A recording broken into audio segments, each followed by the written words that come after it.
Ternary অপারেটরের এই ধরনের কোশ্চেন্সগুলো কিন্তু আমাদের যে কোনো কোডিং ইন্টারভিউস এমনকি কম্পিটিটিভ এক্সামসগুলোর জন্য খুবই ইম্পর্টেন্ট। তো তোমরা যারা এই ধরনের কোশ্চেন্সগুলোকে সলভ করতে পারবে তারা অবশ্যই ভিডিওটাকে পজ করে কোশ্চেনটাকে সলভ করে আমাকে অ্যান্সারটা কমেন্টে জানাতে পারো, ততক্ষণে আমি কোশ্চেনটাকে সলভ করি। দেখো, তো টার্নারি অপারেটরের ক্ষেত্রে ফার্স্টে আমাদেরকে একটা জিনিস চেক করতে হয়, সেটা হচ্ছে নাম্বার অফ কোশ্চেন মার্ক এবং নাম্বার অফ ক্লোন যেন ইকুয়াল আছে কিনা এটা চেক করতে হবে। ওকে, এবার দেখো এই কোশ্চেনটাতে মানে এই পুরো এক্সপ্রেশনটাতে যেটা কিনা এখান থেকে স্টার্ট হচ্ছে এবং এখানে এন্ড হচ্ছে, তো এই পুরোটার মধ্যে আমাদের কতগুলো কোশ্চেন মার্ক আছে? একটা কোশ্চেন মার্ক আছে। আর কোথাও কোশ্চেন মার্ক আছে? আর কোথাও নেই। আর নাম্বার অফ ক্লোনস কটা আছে? দেখো একটা ক্লোন আছে। আর কোথাও ক্লোন আছে? না।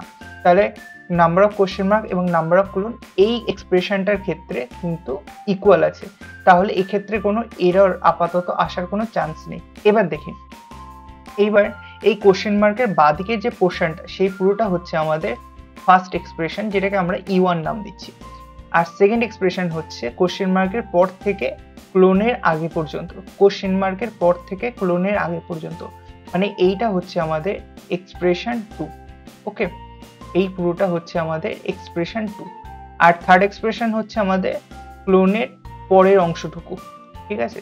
এইটা হচ্ছে আমাদের এক্সপ্রেশন 3। এবার দেখো, এক্সপ্রেশন 1 টার্নারি অপারেটরের ক্ষেত্রে যদি এক্সপ্রেশন 1 ট্রু হয়, যদি ট্রু হয় তাহলে এক্সপ্রেশন 2 রিটার্ন করবে।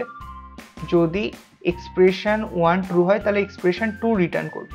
ওকে, আর যদি এক্সপ্রেশন 1 ফলস হয় তাহলে এক্সপ্রেশন 3 রিটার্ন করবে। আশা করি বোঝাতে পেরেছি। এবার দেখি, তো ফার্স্ট যে এক্সপ্রেশনটা সেখানে কি বলেছে, দেখো 1 গ্রেটার দ্যান 5, এটা ফলস হচ্ছে। ফলস হচ্ছে মানে আমাদের এক্সপ্রেশন 3 তে যেতে হবে। এক্সপ্রেশন 3 তে কি লেখা আছে? লেখা আছে আমাদের প্রিন্টএফ টেকা। এবার দেখো, তাহলে এইটা আমাদেরকে ইভালুয়েট করতে হবে। যখন প্রিন্টএফ জেকা ইভালুয়েট হবে তখন অবশ্যই জেকা প্রিন্ট হবে। আচ্ছা, প্রিন্টএফ তো প্রিন্ট করে, আরেকটা কি করে? আর হচ্ছে প্রিন্টএফের মধ্যে যে কটা প্রিন্টিং ক্যারেক্টার্স থাকে সেই সংখ্যাটাকে ও রিটার্ন করে। এবার দেখো এই প্রিন্টএফের মধ্যে কতগুলো প্রিন্টিং ক্যারেক্টার্স আছে? দেখো 4টে আছে।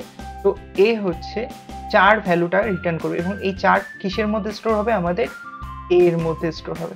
ওকে, তাহলে এর ভ্যালু এখন হয়ে গেল 4। এবং দেখো নেক্সট লাইনে আমাদের এর ভ্যালু প্রিন্ট কত বলেছে, তাহলে এখানে কত হলো? 4 প্রিন্ট হলো। কি কি তাহলে প্রিন্ট হলো? টোটাল জেকা প্রিন্ট হলো এবং তার পাশে 4। তাহলে আমাদের কারেক্ট অ্যান্সার হচ্ছে জেকা 4। আশা করি ভিডিওটা তোমাদের ভালো লেগেছে এবং ইনফরমেটিভ লেগেছে। যদি এই ধরনের কোয়েশ্চেন তোমরা আরো বেশি সলভ করতে চাও তাহলে অবশ্যই ভিডিওটাকে একটা লাইক করো এবং চ্যানেলটাকে সাবস্ক্রাইব করো। Thank you so much.